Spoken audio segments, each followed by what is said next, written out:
Hey, hey, everybody say hi to, everybody wave to Chuck Anderson. Hey, Chuck. Popping. He's still my hero. Hi, Chuck. Good to see you. You're so damn good. And I love your building. And you're a tiger in the sack, like a real tiger in the sack. True dat. True dat. I think everybody in town knows that.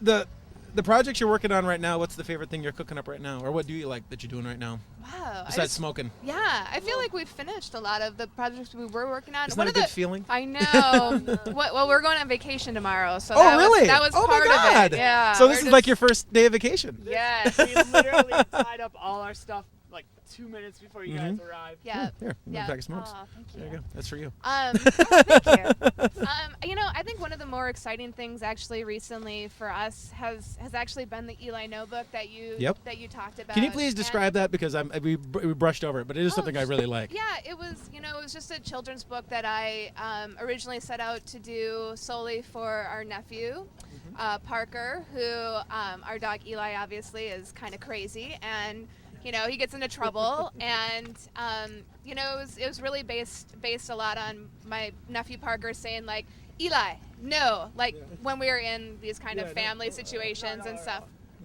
And but I think even going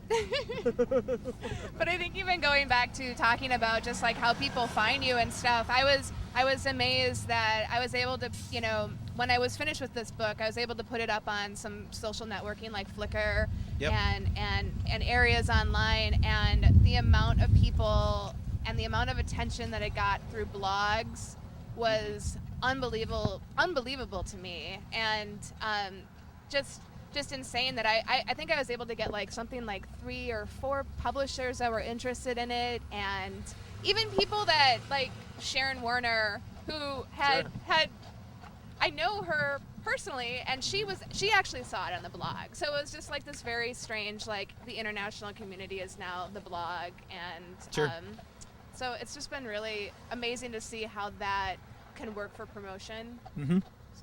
And the idea of promotion, I think, is just but we barely have ever understood how that worked. Like, I think, kind of a 50-year history of failing and promoting designers. I mean, the only great promotion is great work, and how it survives, how it moves towards you. Like the Poster Offensive, which is the poster show that you guys have been involved in, and I've been involved in and worked in since its inception. That's probably been the best promotional tool we've ever had. And it was certainly never engineered, and you guys have committed a lot of time and energy into that poster show for peace and democracy. But you do sort of send out this wavelength of the kind of work that you like, and those people who appreciate it will kind of show back up again. And I think the temperature just dropped to about 3 degrees as we're going over the mighty Mississippi River. I believe this is the largest natural waterway in North America, largest river in North America, maybe rivaled by the Columbia River. on its way to the Gulf of Mexico. There we go. So way to go, Raleigh, for having to contend without the benefit of Gore-Tex, which we all do. So I'm going to put my hood up and re-hood. It's been a hard lesson for me, now that I've kind of been doing design for 20 years, to see how many married couples have not been able to make a design company work together, because there's a lot of stress, and there's a lot of crap that you have to go through. And I know a lot of folks who just never dare to be married and run the company together, but it's something you guys have done exceptionally well, and you've thrived at, and it looks like a very loving relationship, and that's hard to maintain. And it's harder to maintain a positive shop where you really give a shit every day. So were you scared at all when you decided to start a shop together, or is it something you felt was just kind of a natural evolution? And I'll just leave it at that, but how do you do it? Yeah, I mean, it felt very natural. I felt like we didn't overthink it, luckily. We didn't feel like we had... a little snot. Oh. That's just par for the Minnesota course. Well, I just ashed in my shirt. All right. I'm about to shit my pants. Katie, how about you? What do you got on the docket? Steve? We actually said if we shit our pants, we'd blame it on the horse. We discussed this before. Yeah. We didn't shit our pants at all as we got started. Well, maybe once, but it felt very natural. We were fortunate to be freelancers at Target for a long time, and they treat their freelancers really well. And we knew that we had this goal in mind while we were freelancing, so we really just put all the money in the bank and scrounged and saved and ate sardines and ramen noodles and set forth.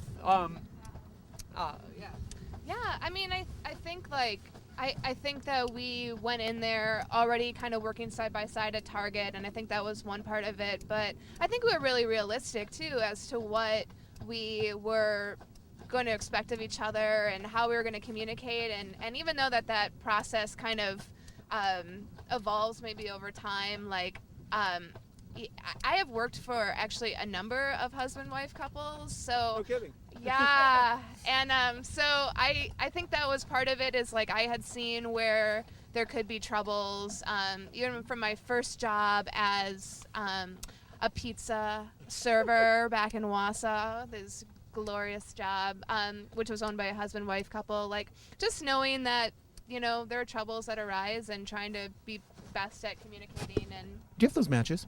yes, I do. I feel like I failed. But anyways, And just to be clear, that's Wausau, Wisconsin, not Wausau, Poland. Wausau Paper, Wausau, Wisconsin, and WAUSAU. Anyways, Welcome to America. welcome to America, the heartland, for real. So you guys weren't scared, or you guys knew you were We were not scared at all when we started, but that was probably sheer ignorance. Since then, we found ourselves scared more often than we did at the beginning. But I all would say not scared of working with each other. You know what I mean? no, Like, I just scared of industry and whatever social economic things that are thrown at us. But I think we've really evolved. Like I was talking, like I think we've really evolved our communication back and forth, and knowing like oh, this is going badly, and that's why I'm frustrated. I'm not frustrated with you. I'm not like angry with you. Like let's talk about this. Like let's figure out like how to make this happen. And yeah. Well, I was just gonna say real quick, we really figured out that it's actually hard for us to have interns because of that communication style. Yeah. We It's really. really coming into the bedroom a little bit. yeah. Like I know that sounds really Sounds weird, hot. but it's Sounds like really hot. we're in the living room. Like it's just like Yeah. it's a very personal thing for us. So like having that third person it's just their job. You know what I mean? Like it's just their job, and they should really just come there 9 to 5. And I think everybody, that's what they're expecting, and that's what they should have. So I think it's hard for us to have an intern because it isn't our 9 to 5. Yeah. Obviously, it's The name not of our your 8-hour company. day. It's our everyday, 24 hours a day small Well, that's- business owner. That's encouraging, and it's probably good to hear, because the failures I've seen, both the marital failures and the business failures of the husband and wife design companies. Chad Hagen and I always had this, because we had seen so many bad husband and wife design companies that we just thought it was just doomed, like it could never happen. I think that's a question of priorities, honestly. Like what are your priorities? Yeah. And I would see these design companies who'd get like loaded, like a lot of money. Like they get a lot of money, and you end up with this battle of sort of generating all this huge income and no reinvestment just into the joy of the day. Yeah. So one of the smartest things I think you ever did was the name of your company, 8-Hour Day. It's like you understand what the commitment is of that day. I mean, obviously you don't work just 8 hours a day, so that's a lie. Yeah. Yeah, it's totally You're already tongue in cheek. lying. Look at Yeah. that. You're starting with a lie. And I just about spit on a biker there or something. Glad I didn't do that. Biker. Not quite, just missed him.